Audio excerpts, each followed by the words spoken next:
I now believe that God desires for every father to courageously step up and do whatever it takes to be involved in the lives of his children.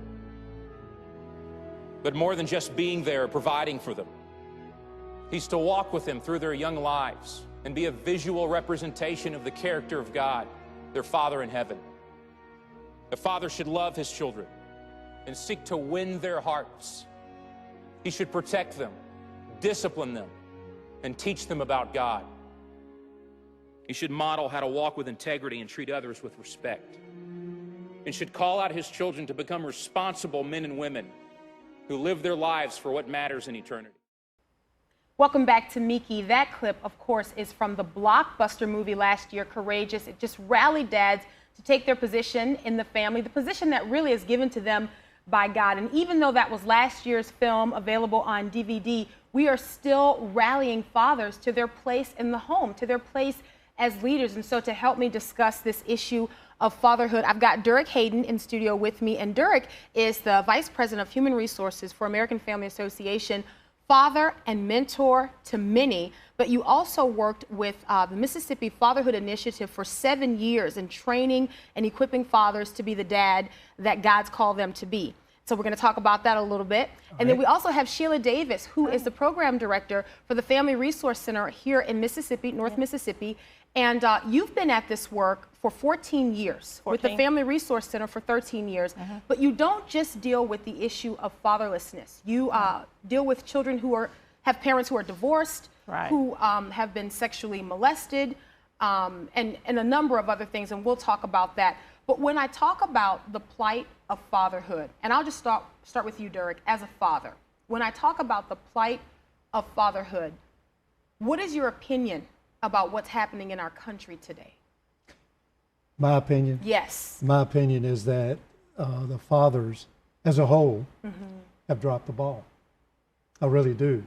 Because in so many ways, what the problem that I see happening all across our state and all across our nation is, if you will, the fathers have abdicated their responsibility, their God-given responsibility to be the leaders in their homes. I go back to the time when the Promise Keepers movement was very active. I remember that. And one of the very things that we discussed was the spiritual impact that a father had on his family. And if you take that element out of it, everything else falls. Again, it comes back to, we know as Christians that we keep God first. And what did God teach us all the way through the Word?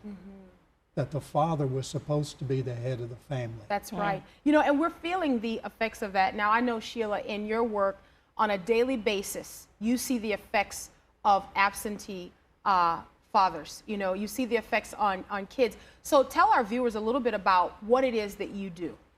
Okay, at the Family Resource Center, we've been here existing since 1994, and funding comes through grants. And one of our grants that we do receive is the Department of Human Services. And the grant that we receive is to educate the community on how to be healthier parents in the community and to help to build stronger families. And some of the families that we get in are the families that children may have been removed from the home due to possible neglect or abuse.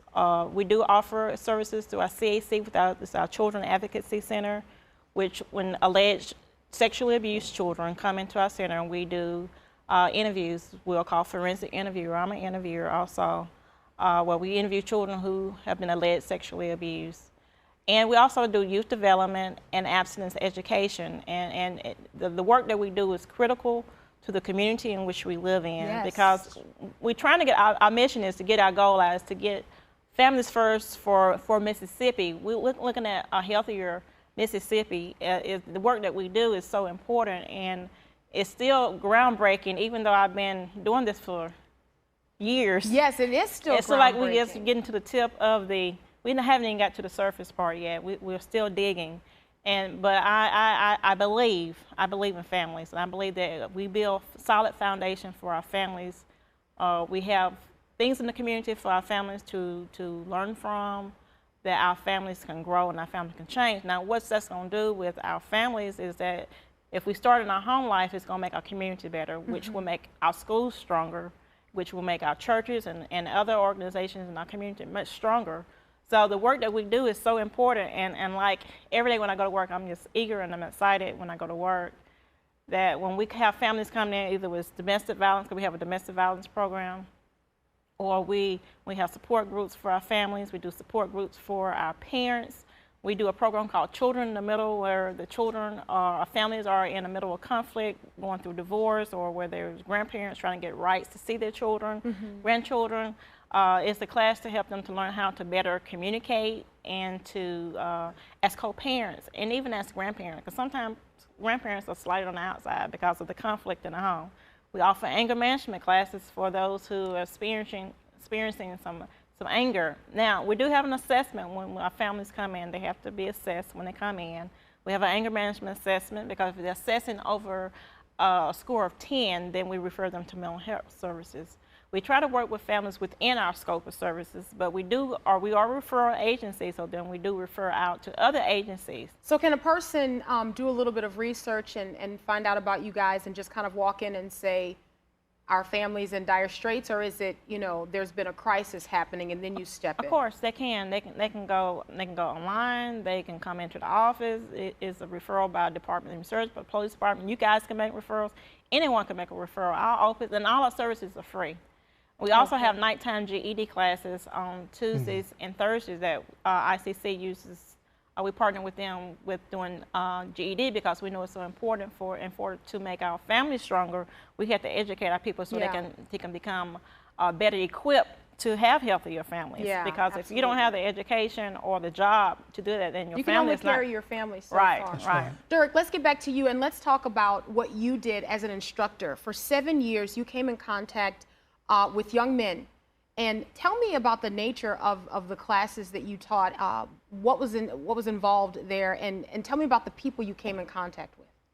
It was really interesting and heartbreaking, to be honest with you, over a period of time. When I first started, most of my classes were through the Family Resource Center, and at times we had large classes, maybe up to 10 or 12, and then other times I might only have 2 or 3. So it was a lot of one-on-one type of intervention, if you will. Yeah. And most instances, the fathers that were involved in it were there not always because of their own volition, let's say, but the greatest majority of them were. And the ones who really wanted to be there because they really wanted to learn some parenting skills. Now that's when it was a treat for me, because for so long, and I didn't add this in the beginning, but the materials that I used were not only the ones that the state had given me, but there were also materials from the National Center for Fathering. Yeah. And let me put a plug in for that. Sure. When I started and I was sent to the classes, sent to be taught how to do this program, I was actually surprised when I walked in the door to the seminar that I was going to be used to be the trainer type of situation. The gentleman who was the instructor had all of his materials laid out for us to look at, and literally I looked at him and I said, well, praise God. And he kind of took a look back at me and he said, what? And I said, well, all the way up here I was praying. I was all the way down here, driving from Tupelo down to Jackson, Mississippi to go to the classes. I kept thinking, Lord, I don't want to be going through a program that's some secular mumbo jumbo. I just don't want to fool with that. That's so important, Dirk. And you know what I found? He told us, the instructor, that the state of Mississippi was offered a program that they do for secular entities. But the director of human services for the state of Mississippi said, no, we want the one that works. We want the faith-based program.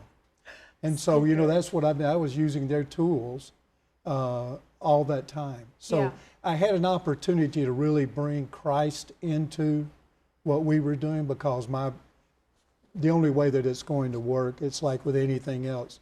If Christ is not in it, it's not going to work. That's right. Sheila's a Christian, and a lot of times she has to be very careful in her approach because of some of the people who issue grants. But never once did she ever tie my hands behind me as far as, you know, using my Christian faith as a basis to speak to these gentlemen. Yeah. As time went on, I also worked at a local facility called the Harbor House here in Tupelo. Sheila is actually the person who got me the opportunity to do that. And the Harbor House is for folks who are dealing with addiction of all kind, alcohol, drugs, and whatnot.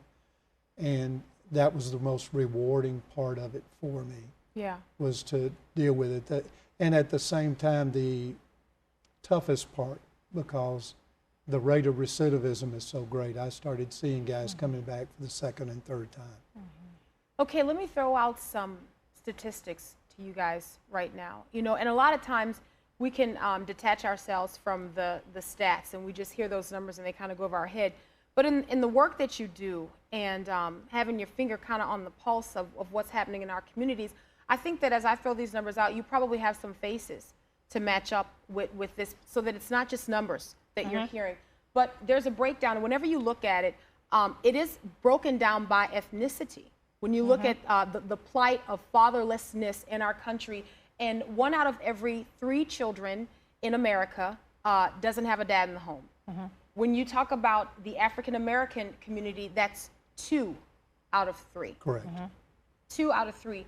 In the Hispanic community, 1 in 4. So there you have the African American community, the largest number there, 64% of black kids without their father in the home. Sheila, how have we gotten here? What's happened? Well, I don't know how we got here. I think a lot of times the one thing is that when we were born, there's not a book or a pamphlet saying the instruction on how to rear a child.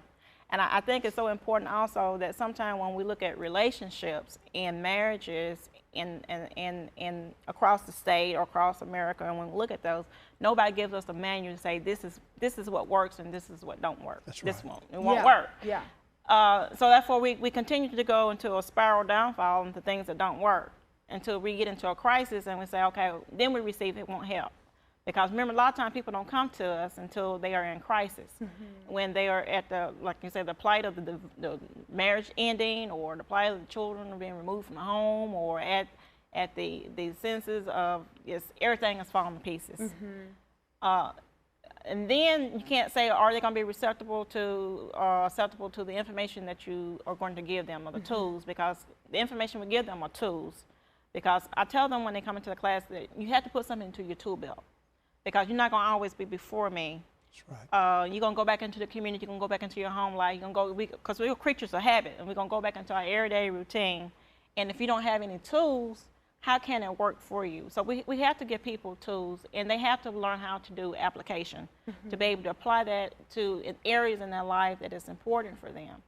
Now, we know with families, fatherlessness, we know that kids are more likely to drop out of schools or be in prison. Young men are more likely to be incarcerated. We know these things. So if we know these things, so what are we doing? And so the work that we do is so important, is to educate parents.